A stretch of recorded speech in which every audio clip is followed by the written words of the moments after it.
This video is sponsored by Shebop. Shebop is a woman-owned sex toy boutique for everybody, specializing in body-safe products and education. Visit sheboptheshop.com to shop online or take classes. Our next topic tonight is the idea of sex-positive parenting, especially because two of our panelists tonight are parents and parenting their children in sex-positive ways, and one of our panelists is an aspiring parent. So, Reba, I'd like to start off with you. How do you see yourself as a sex-positive parent? It's funny. Every time someone says the term sex positive, I go, just in general, because I don't see anything as being sex positive. I just see it as being like the way it should be. But so I have a 16-year-old son, and it's been pretty easy, to be honest with you, to normalize sex and sexuality and gender and all of it since he was young, because before he was even born, I knew that that's the way I would raise a child. His dad, who were divorced, is more conventional in the way he sees sex and sexuality and things, and the way he approaches it with shame and things like that. So that has been an interesting dynamic over the last 16 years. But in general, I've just always normalized everything. I can remember specific incidents. I remember having a friend of mine help me move when my son was like 3 or 4 years old. And he was appalled because in my bathroom, I had 4 or 5 photographs that I had taken of naked women. And this friend of mine was like, "You let your 3-year-old see titties?" And I was like, yeah, why wouldn't I? Like, what's wrong with that? Like he's grown up with it. We have sex toys around the house, not like pushed in his face or anything, but if a sex toy is casually left out, I say, "Oops, left my massager there." Or maybe I don't say mine at this point, because he might want boundaries, not knowing that his mom has a sex toy. But from a very young age, it's always just been like, that's a massager and that's normal to have in one's house.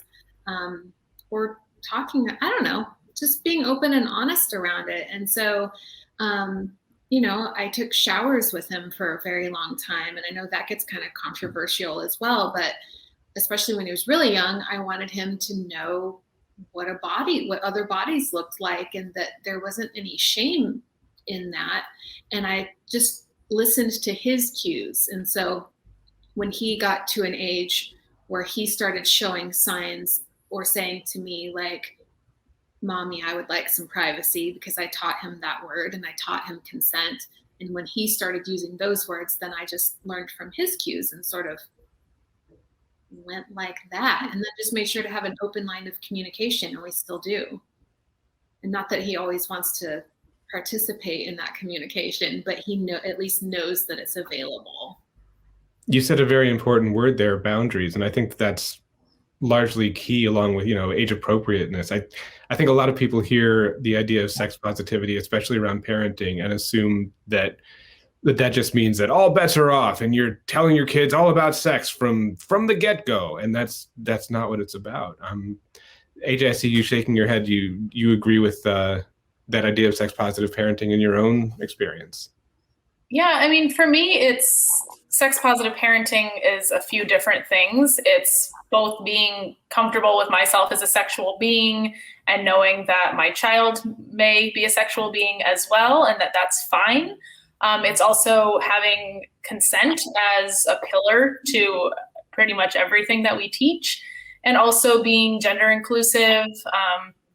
I personally use they, them pronouns with my kid because they're so young. They haven't expressed a gender yet. And so it's all kind of part of it for me, of just like showing up as people and letting my kid be themselves and kind of hanging out next to them during their process, being a person who can answer their questions, giving them comprehensive education, scientific-based education, instead of being like, a stork comes when people want babies. Like, I'm not going to teach that. I'm going to teach from the beginning. Like, I read a book to my kid that they love that is called What Makes a Baby.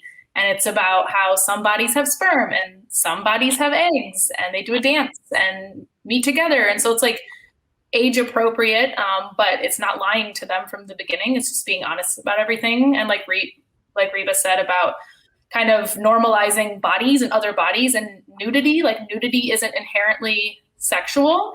I'm going to keep pornography away from my child, but like there's no reason that like I can't be topless on a hot ass day like today around my kid. They just were breastfeeding last year. Like they're used to them boobs, you know?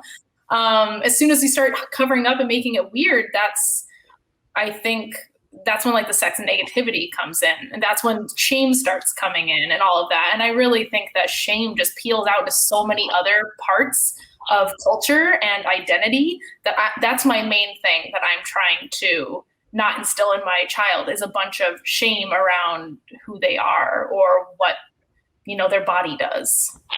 Yeah. And just for context, Reba, I know you said that your child is 16 years old. AJ, how old is your child? My kid will be 3 in a couple weeks. Okay. So real young still.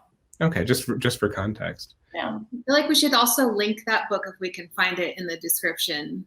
What's Absolutely. it called? It's so good. It's called What Makes a Baby, and it's by Cory Silverberg. And that same author also has multiple other books for kids of other ages. There's one called Sex is a Funny Word, which is for kids a little bit older. That's a great, very inclusive, you know, it's like queer inclusive. It's inclusive of multiple kinds of families, which is another part of sex positivity that I don't think gets enough credit, is that like normalizing different kinds of families. Like my child has a family that's very non-traditional. We have a polyamorous family. Like me and my baby daddy are separated. And we both have our own partners who have been involved in my kid's life. And then there's a lot of grandparents, and there's this village. And I just want my kid to know, like, that's just one kind of having a family. There's going to be other kinds of families that you meet that have different setups, and they're all good if everybody is treating each other well.